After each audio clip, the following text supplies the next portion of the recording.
para hadirin hadirat wali santri kelas 1 sampai kelas 6, di tengah-tengah hiruk pikuk pemberitaan yang lagi rame, khusus tentang pesantren. Banyak sekali yang membuat khawatir diri kita ketika kita menitipkan anak-anak kita di pesantren. Pemberitaan yang luar biasa, terjadi ada penganiayaan barangkali di satu pesantren, di pesantren yang besar ada juga yang mungkin kurang tertangani. Ya, ada yang kemarin terakhir di salah satu pesantren, pengurus pesantren menghukum santri dengan berendam di kolam dan salah satunya kemudian meregang nyawa. Nah, tentu ini tidak digeneralisir. Nah, ini tidak dibuat umum ya Bapak Ibu. Tidak semua anak di pesantren terjadi demikian. Insya Allah kami pun mengevaluasi di sini. Kemudian kami juga selalu berusaha melakukan yang terbaiklah dengan belajar dari apa-apa yang sudah sama-sama kita lihat di media tersebut. Jadi ketika misalkan di sini nanti mendapati ada sesuatu yang kurang berkenan di hati Bapak Ibu, ya mari kita musyawarahkan, kita bicarakan bersama-sama. Pada dasarnya, pada hakikatnya, anak-anak kita sedang menuntut ilmu, itu tidak akan lepas daripada ujian. Di antara ujiannya adalah sakit. Anak saya juga di pesantren Bu, sama. Kemarin pulang juga karena sakit, ya sakit ini amandel. Jadi sama intinya yang dialami oleh anak-anak kita di pesantren. Sekarang ketika datang kita mudik ke pesantren, anak-anak kita kadang ngeluh ini, ngeluh itu, ngeluh apalagi di Talbut, di Sakit Putri bikin ada asrama lama, asrama yang dibangun tahun sekitar tahun 1980-an atau 1990-an. Meskipun sudah kami perbaiki, tetap saja kadang-kadang ketika hujan besar ada bocor-bocornya. Ya. Tapi yang bocor ternyata bukan dari situ. Di sebelah masjid, di rumah yang ini, sebelah ini yang warna hijau ini juga bocor besar. Bahkan di santri putra itu beberapa waktu yang lalu itu di kelas 3 itu bocor karena kelas 3 itu asramanya terbuat dari triplek. Paling menderita ya, di pondok ini. Walaupun sudah kita pasang di samping-sampingnya menggunakan bondeng, ada aja bocornya. Pernah satu waktu saya keliling, kemudian melihat santri yang sedang tidur di situ, di sampingnya bocor, di tandean itu gayung. Tapi ngarana santri masalahnya tibra santri mah gitu, alhamdulillah di mana-mana ke tibra. Kemudian di imam yang lucu ini, bin hese dibedah gede, susah mana kita menentu. Tibra tanggung jawab, tapi abdi kan oke ngarawas dia putra abdi, salami di pondok lah ya putra abdi. Bahkan abdi buru-buru lompat ke bumi nyadar anti bocor spray. Saya bawa yang anti bocor itu yang keren itu. Nah, sekarang sudah gak bocor lagi. Nggak tahu kalau hujan gede lagi nanti. Hujannya selama bulan Oktober itu bisa besar terus. Bahkan kami juga sedih ketika melihat anak-anak kita semua yang sedang belajar turun hujan besar. Ini kos saya dikit. Sedih sebetulnya Pak. Nangis saya ya Allah, tapi Engkau Maha tahu. Udah belajar mah butuh masyakoh, ngaji mah butuh masyakoh, lain masakoh jamian gurih lain. Lamun orang masak, nanti masakoh gurih deh. Nah ngaji perlu anu ngaranna masyakoh. Masyakoh teh anu hese-hese nah, anu nyieun urang sulit, anu nyieun urang embung ayat yang cicing di hiji tempat. Sabab nyieun teu betah ieu masyakoh ieu. Tapi lamun urang kuat itu masyakoh ieu insyaallah. Kalau kita kuat dan kita kuatkan anak kita, mudah-mudahan anak-anak kita ini nanti lulus dari sini bisa menjadi orang-orang yang terpilih oleh Allah Subhanahu wa taala, menjadi orang yang soleh. Tidak cukup hanya soleh. Saya kemarin katakan di santri, anak-anakku tidak cukup jadi orang itu orang soleh. Tidak cukup jadi orang cuma baik saja. Harus jadi muslim. Kalau soleh dari soluha, baik. Asal katanya soluha, soleh semua panjangnya.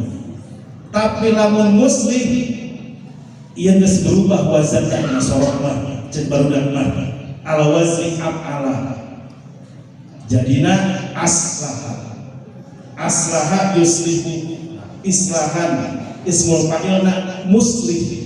Lamun soluha baik, lamun aslaha memperbaiki.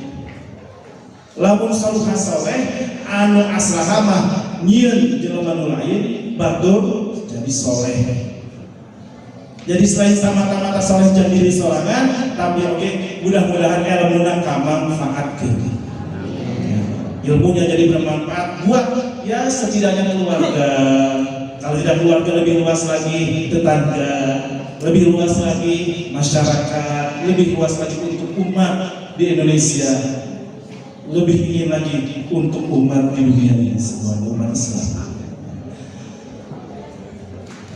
Jadi saya tekankan sekali lagi, ya pasti di pondok ada masalah Bapak Ibu. Karena saya banyak menerima WA ini dari Bapak Ibu, mungkin perwakilan barangkali ada anak-anaknya yang mengalami hal-hal yang tidak seharusnya dialami atau mengalami sesuatu yang kurang menyenangkan, yang pasti ada di pondok. Saya sudah nasihatin anak-anak setiap hari Jumat pagi, tapi namanya di pondok itu pembinaan mental. Tidak hanya cukup dengan ilmu, tapi pembinaan mental. Jadi orang-orang yang terpilih yang akan bertahan di pesantren. Termasuk saya ketika mondok sama, atau guru-guru yang lain ketika mondok sama, perih bahkan tidak betah. Betah sama sekali di pondok. Ayo lulus we betah. Kunaon kata kira-kira. Geus beres di pondok ini sudah bungkui. Aya nanti di pondok we. Sabab lamun kuwi kos nate di tita-tita wae ku kolot.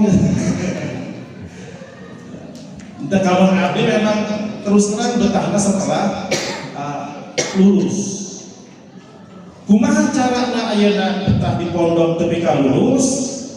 Nah, urang mengikuti mangrupi-rupi kegiatan. Kita mengikuti segala macam kegiatan sehingga lupa. Ketika anak-anak kita usia puber itu yang paling susah mengarahkannya. Dan kalau mondok bukan hanya anaknya yang mondok, tapi orang tuanya juga harus mondok. Dalam artian anaknya harus sabar, orang tuanya juga harus. Apakah saya nggak pernah mengeluh sama orang tua? Sama. Saya pernah mengeluh juga sama orang tua. Betah di pondok mah. Dahana ngantri, geus ngantri, lewat pas datang ke hareup sangku, eueuh sangkuan. Teu bagian sangkuan. Jadi gede nanti kalau bikin di tahun sekarang sudah kita inovasikan ya dengan cara termosnya dibagi-bagi ke kamar-kamar. Lebih enak dibagi-bagi. Ya budak ayeuna mah geus diunahkeun kitu, abdi motor isuk-isuk lain darahan. Sarare. Di kamar teh karere. Ningali samuloba keneh budak ieu. Aduh, geus dimanjakeun kieu sarare budak. Kamari masih kena aya mengeluh. Teu kabagian sana. Nah teu kabagian sana. Seingat saya waktu kontrol nasi penuh ke dapur, kemudian saya tanya, Bang Elan, ini kenapa ini nasi kok anak-anak banyak yang kebagian? Ustaz suka nyisa katanya. Kadang nyisa 3 bakul, nyisa 2 bakul saya. Akhirnya saya pagi-pagi ke sana, selesai anak makan dibuka pintu nasi itu, pengen tahu benar ada sisanya. Jeung baru kita kebagian kunaon tuh. Kemarin sudah dikasih lagi anak-anaknya. Bisi ieu mah geus ieu dulu dia baru datang untuk tapi bisa kebagian sanggup gitu. Udah saya kasih nasihat lagi. Dia carana dak ieu. Mana sudah kebagian sanggup ieu carana sudah saya kasih nasihat lagi. Jadi kalau masih enggak kebagian nasi itu terlalu. Ya dan satu kalau bawa ya wabari biasa zaman juga. Kalau lebih jatuh teman-teman, tapi sekali ini dia. Ya, maka dari itu yang bagus buat kita sekarang kita mulai dari niat kita di dalam memasukkan anak kita menuntut ilmu di pesantren ini. Banyak ada di antara wali santri, mungkin di sini nggak ada, yang salah kaprah memasukkan anak ke sini tujuannya untuk sekolah dapat ijazah. Nah ini tujuan yang salah. Jadi kalau datang ke pesantren, anak-anak yang dimasukkan ke pesantren, niatnya di sini harus lulus. Bagaimana cara lulusnya? Kemudian menuntut ilmu. Menuntut ilmunya jangan karena ingin dapat ijazah. Menantang ke ijazah, menang Bapak Ibu tenang ayah ijazah. Jadi hal yang sudah pasti didapatkan tidak perlu kita terlalu memikirkan. Sekarang anak-anak di sini dorong motivasi untuk belajar semampunya. Kemarin ada yang mau berhenti, bilang ke saya mau berhenti anaknya. Kenapa? Dia tanya-tanya nggak mampu pelajarannya, nggak mampu ngapal. Bapak Ibu tolong dorong aja ngapal belajar semampunya di sini. Jadi nggak perlu sekarang misalkan harus jangan didorong anak untuk mana kudu lagi mikir gitu, tidak perlu semestinya. Yang penting baru dah kayak dia, nggak ada budak dia punya anak di sini itu sudah merupakan barokah buat kita orang tua. Kita kerja jadi tenang dan budak ada di pondok. Coba budak pun sekolah di luar, arek mangkat gawe, semangat cinta. Terus, jadi sana naik naon, tapi kasar kalau bisa pican, balik di sekolah, ya jam 4 can balik ke ya udah kemana? Gak tenang Bapak Ibu kerja. Tapi kalau di pondok, ya kita percayakan kepada guru-guru di sini, insya Allah ya tidak akan ada mencelakakan. Ya. Makanya dorong anak untuk pondok itu sudah jadi barokah buat kita. Tetap tinggal di sini. Belajar semampunya saja. Karena orang yang menuntut ilmu dikasih keistimewaan oleh Allah Subhanahu wa taala. Banyak sekali keistimewaannya. Saya ingat bisa dari guru saya di tanah Arab dulu ada satu kuburan, satu TPU lah ya namanya, Taman Pemakaman Umum.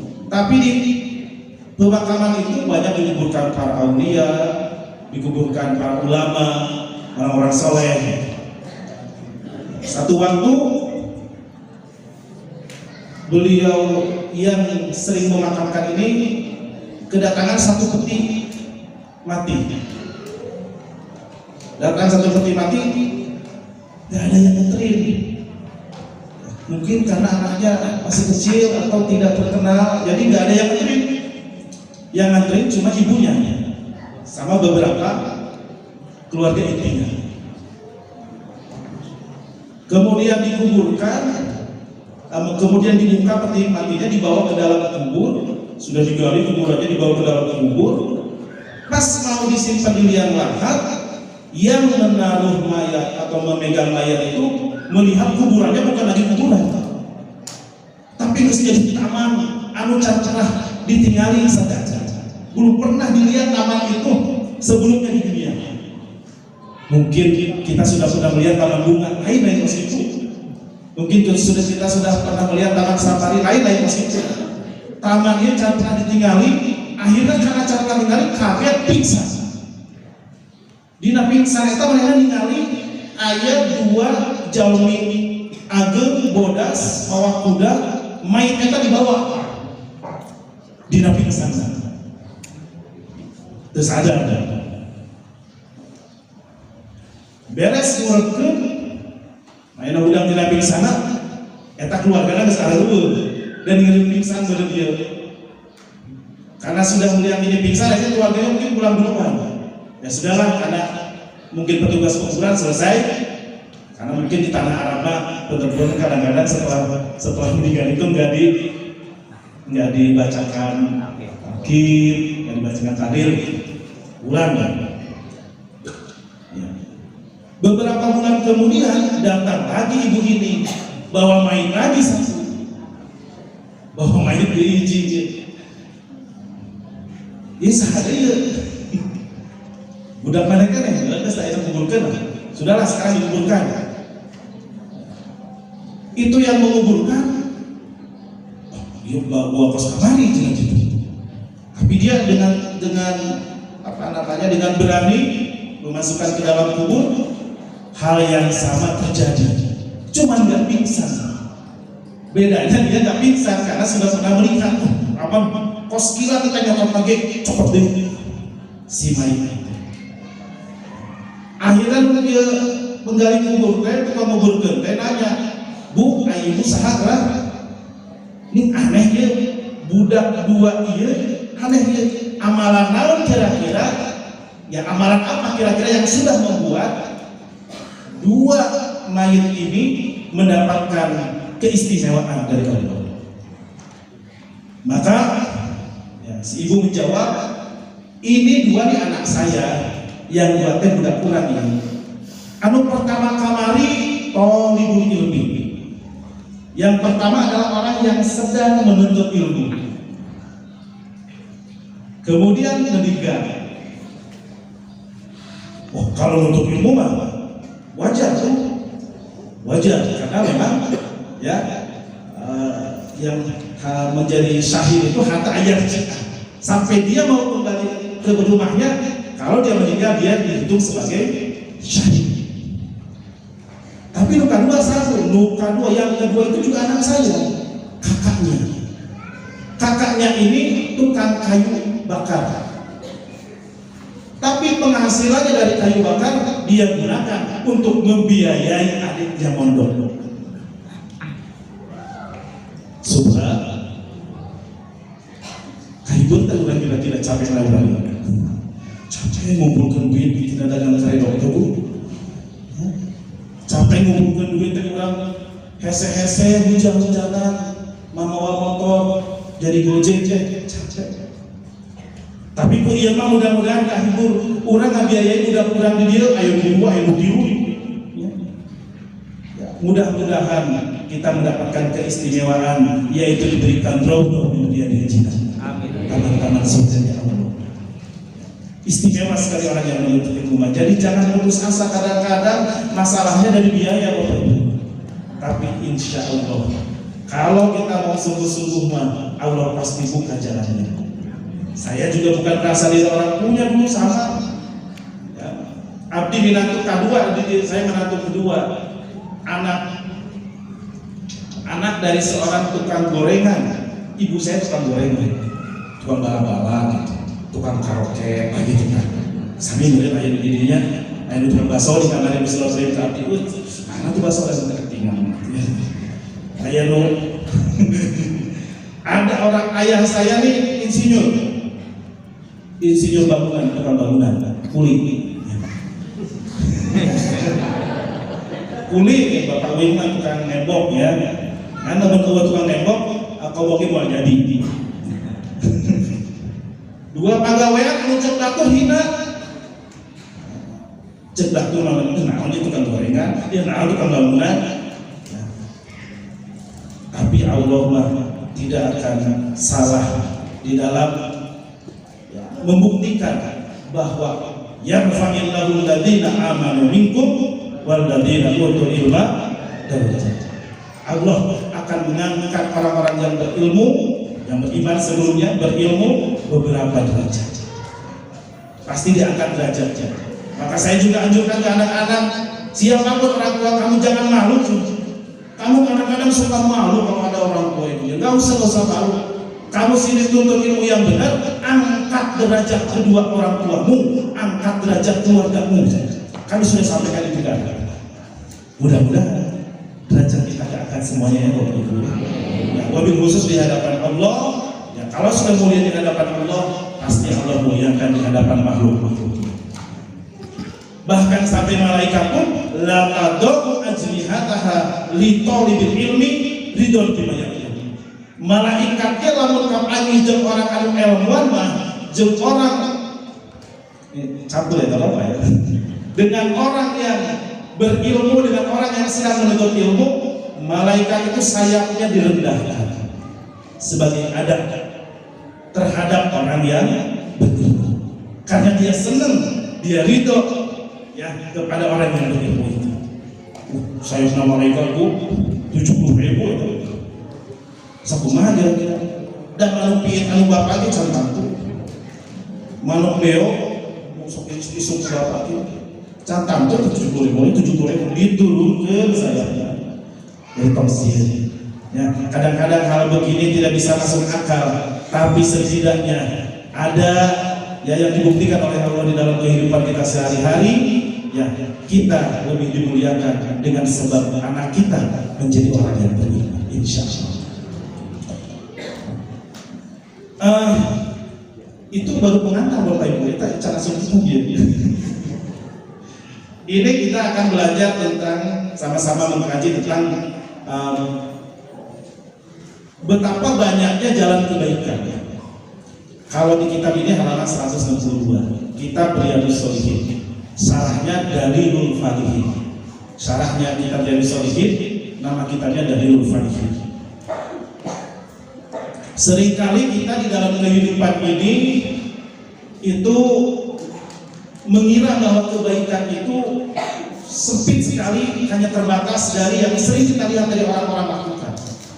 Kebaikan itu memberi, misalnya kebaikan itu misalkan orang sholat, orang puasa, orang zakat itu disebut sebagai kebaikan. Tapi ternyata kebaikan itu bukan hanya itu pun kebaikan. Bahkan itu bagian daripada kewajiban. Tapi kebaikan itu luas sekali. Oleh karenanya, kalau di zaman multimedia sekarang sering kita lihat itu kebaikan-kebaikan yang divideokan.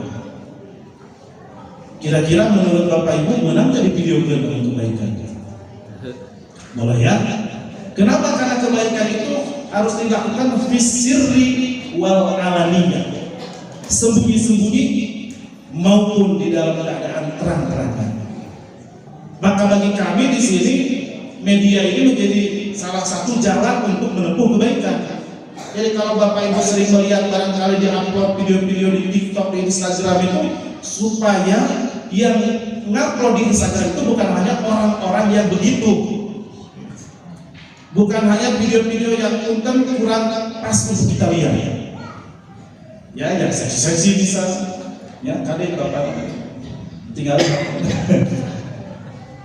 ya sami amiknya sudah sekali. Karena kan bebas, maka anak-anak kita ada di sini juga alhamdulillah anak-anak gak pegang HP. Cuma kemarin ada yang bilang, Ustaz kalau saya boleh itu cina budak teh kemana weh jadi gitu. Bari HP kayak ngobrol di headset. Kabeh gitu pas lalu di pondok-pondok. Kumaha urang aja. Bahkan mau bobo-bobo teh dari bawah pena itu.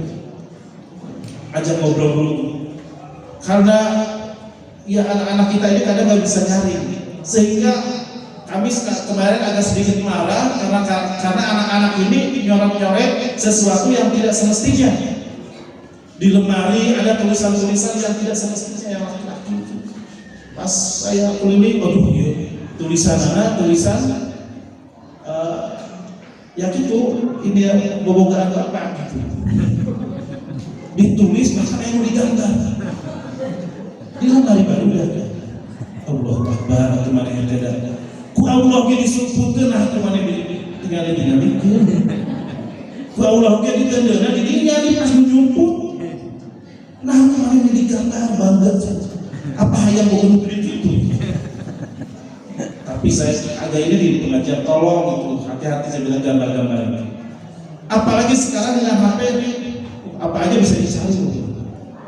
Bersyukurlah kita kan di antara barokah mengandalkan anak adalah anak-anak tidak banyak melihat pengaruh-pengaruh buruk dari handphone. Kami ngupload, saya persingkat, kami ngupload yang video-video begitu di antaranya untuk menunjukkan pesantren, kegiatan pesantren, biar anak-anaknya ini juga termotivasi, pengen mondok dan sebagainya, atau pengajian-pengajian itu saya dukung untuk ayo ini upload YouTube, upload ini supaya mengimbangi mereka-mereka yang mengupload yang sebetulnya tidak perlu atau yang bahkan malah merusak akhlak anak-anak kita. Alhamdulillah. Jadi wa ma ta'alu min khairin fa innallaha bihi alim. Ya. Tidaklah kita melakukan sesuatu dari kebaikan itu dan Allah Maha mengetahui kebaikan yang kita lakukan. Kalaupun kita sembunyi-sembunyi, bagus. Tapi alania secara terang-terangan juga bagus untuk zaman sekarang mah, supaya diperlihatkan kebaikan-kebaikan itu. Ya. Supaya orang-orang terdorong juga untuk melakukan kebaikan. Wa qala ta'ala faman ya'mal misqala dzarratin khairan yarah. Kalau kita melakukan kebaikan meskipun seberat darah sirup hidup beratnya satu mana baru? Biji sirup hidup satu beratnya. Teka tawisnya tidak kita bisa bayangkan kalaupun di kekilauan berapa 0,0 miligram. Jadi sekalipun kita melakukan kebaikan yang beratnya hanya seberat semut hitam itu, ya pasti ya Allah kita akan melihat hasil, akibat, pahala, ya atau balasan dari yang kita lakukan perbuatan itu nanti kelak di yaumil qiyamah, insyaallah. Kumaha tuh Ustaz? Urang mah ningali dalam video teh cenah sok sodako mere duit ieu urang mah teu mampu kitu teh. Nah, iya hadisnya bahwa kebaikan itu bukan hanya tentang memberi uang, kebaikan itu bukan hanya tentang memberikan makanan. Kalau kita tidak punya, gimana? Kebaikan apa yang harus kita lakukan? Saya bacakan satu hadis di sini.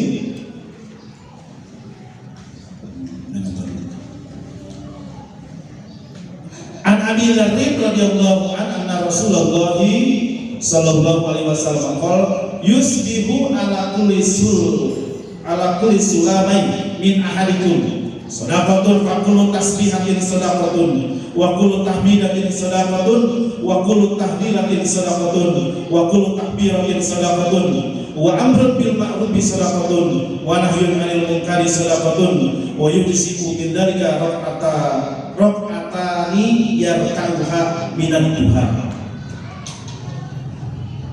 Kalau kita melihat orang yang punya kelebihan harta sedekah, jangan kita anggap sedekah itu hanya dengan memberi yang dia punya. Tapi di antara sedekah adalah fakullu tasbihatin sedekah.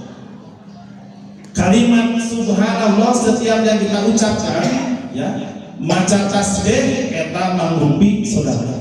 Kita tadi baca tasbih subhanallah wa bihamdihi subhanallahil azim. Kita baca tasbih subhanallah itu merupakan bagian daripada sedekah. Tekah hontal. Kalau tidak ini kita tidak bisa sedekah dengan uang yang kita miliki, maka sedekahlah dengan membaca kalimat tasbih. Wa kullu tahmidatin sedekah. Begitu pula tahmid, kalimat alhamdulillah merupakan sedekah. Wa kullu tahlilatin, setiap kalimat la ilaha illallah juga merupakan sedekah. Wa kullu takbiratin, kalimat Allahu akbar juga sedekah. Subhanallah walhamdulillah wa la ilaha illallah wallahu akbar. 3 kali sudah kita baca tadi, itu sedekah kita. Pahalanya kita khususkan untuk semua yang kita baca. Apakah kita dapat juga pahalanya? Dapat juga pahalanya. Sama seperti yang dimaksud oleh kita untuk dikirimkan pahala tersebut. Kemudian wa amrun bil ma'ruf sedekah. Ayeuna urang ka budak kosok ditah guru maneh salat, maneh puasa, maneh ka masjid, maneh ngaji, amrun bil ma'ruf eta ge mangrupi sedekah. Itu juga merupakan sedekah. Wa nahyun 'anil munkar, tong maneh kade ka HP dikunci ku apa yeuna alamat-alamat itu para rubuh. Tong bobogohan heula maneh ngaji ngajinya sing bener. Tong sing loba eta ge mangrupi sedekah. Tausiah lah. Tausiah maksudnya karena kita barangkali sama Allah ditakdirkan tidak menjadi orang yang berkecukupan di dalam harta, maka itulah yang bisa kita lakukan. Wa yujzi'u jeung cukup eta teh yang tadi itu cukup mindan. Anu tadi teh cukup dirangkum kurang ku 2 rakaat duha. Jadi lamun aya wah bisa lamun di kantor teh hese ya mikir-mikir tasbih teh. Nah, samemeh damel, samemeh ka kantor, samemeh ka tempat bicalan. Salat duha heula 2 rakaat. Salat duha 2 rakaat pahalana sami sareng urang. Ngaos. Subhanallah walhamdulillah wala ilaha illallah wallahu akbar. Jeung 2 hal anu sulit dilakukan ku urang, amrun bil ma'ruf nahyun 'anil munkar. Hese sabenerna. Komun urang jelema-jelema biasa mah mangabejaan batu hese, keluarga hese. Tapi lamun urang ayeuna hayang pahala amrun bil ma'ruf nahyun 'anil munkar cukup digentos ku salat duha 2 berapa menit bu kira-kira? Berapa menit Pak? Ya, antara dina ada 2 menit beres. Kamu bari ingat karena sanggup anu cari paehan ayeuna. Satrikaan anu cari ieu. Aduh, tadi kayaknya 3 pohon di bisi bola kasih mut ya. Terek salat. Paling lima menit paling lagi. Naon cenah Ustaz surat naon kan bisa? Teu kudu macam-macam surat Al-Baqarah, Alif Lam Mim, tapi teuing. Ngan lamun tiasa, lamun bade langkung ti 2, anu pertama At-Takasur, rakaat kedua Al-Asr. Bade langkung ti 2 rakaat anu katiluna Al-Kafirun, anu kaopatna Qul. Barudak di dieu putra-putri bapak ibu unggal enjing kecuali ibu dipiwarang sholat duha supaya maranehna sedekah kangge dirina sendi-sendi di tubuh urang teh kada disedekahkeun ya ini. Ieu aya sendi di dieu, aya sendi di dieu, aya sendi di dieu. Sendi-sendi tubuh teh wae kudu disedekahkan urang teh. Hese sedekahna sholat duha. Saudara-saudara ini sholat duha tapi jadi cangkeng wae eta mah musibah. Ya, ada kecangkean ya. Lain kurang sedekah. Sama di kamar itu jadi cangkeng. Ngajengkat. Ya, ngajengkat. Jadi cangkeng sabab ieu biasalah dibantuan da ieu ngangkat galon teh. Teu aya cai, sok lu putra-putri bapak ibu teh aya cai teh. Hujan gede teh di dieu mah aneh, sok teu aya cai. Ayat cairna di tahunna botol bang. Ayat cairna di mana? Nah, di galon ya. Abdi ayatnya subuh ayat cair menuju kirang sehat awal. Santri subuh poe minggu ngaji di lapangan. Abdi kedah wudu nyangkat galon maju hati 2 minggu. Tapi lama ayatnya ya misalkan masih sholat pos kita kalau nggak gering, lamun gering teh eta nyiparakan dosa kurang. Ya, saya dosa sakarasa bu, saya nyiparakan dosa. Ayo gering teh, ayo musyak apa? Jabat itu batu gering tuh, alhamdulillah saya gering kan. Jadi nggak besar sih. Bahkan beliau itu sakit barangkali oleh Allah halal kalau memang sudah tidak ada dosa, tapi kalau masih ada dosa oleh Allah diangkat dosa-dosanya ketika sakit. Anak-anak kita sakit juga barangkali ya itu mengurangi dosa-dosa yang dilakukan oleh anak-anak kita. Ada sebagian anak-anak kita nih yang kadang-kadang masih dikok, sok dikolong, jajannya mental duit lebih. Sekarang ketahuan sekarang sama saya anak-anak yang itu, kamu ini seragam harusnya hanya 200.000, mentara 400.000. Ngomong aja seragam. Nah, ras ke Abdi Ustaz, seragam 400.000. Yang panggilnya budaknya ya.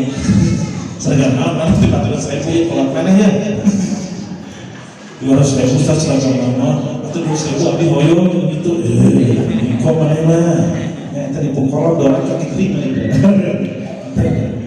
jangan begitu ya, bilang apa adanya 200.000 seragam 200.000 lagi untuk tambahan jajan, bilang apa adanya ya. Karena yang ini pasti pesantren. Kalau urusan duit mah sensitif lah, ibu-ibu 200 perak itu tangan. Ya, saya kasih kesimpulannya bahwa kita ini sedekah tidak hanya berupa bidok uang atau barang berharga kita, tapi juga ketika kita tidak diberikan kelebihan oleh Allah Subhanahu wa taala di dalam hal bidok atau harta berharga kita, maka kita bisa melakukannya setidaknya dengan 2 rakaat salat duha. Ini hadis disampaikan oleh Abi Dzar dari Rasulullah sallallahu alaihi wasallam. Begitu pula ketika ada seseorang bertanya kepada Rasulullah, ada di hadis yang selanjutnya sama dari Abi Dzar, "Dzahaba ahlud dusur bil ujuri yusalluna kama nusalli wa yasumuna kama nasumu wa yatasaddaquna bi huduri amwalihim." Ya Rasulullah, ahlud dusur teh diberikan keutamaan oleh Allah dari harta, diberikan oleh Allah kelebihan harta. Maraneh nama kita bisa mendapatkan pahala bil ujur. Padahal maraneh lagi yusalluna kama nusalli. Maraneh salat pas urang ge salat. Wa yasumuna kama nasum. Maraneh bisa puasa pas urang puasa. Sementara abdi teu naon, itu mah bisa sedekah ku hartana. Qala ngadauh Rasulullah menjawab, "Awaisa qad ja'alallahu lakum ma tasaddaquna bihi?"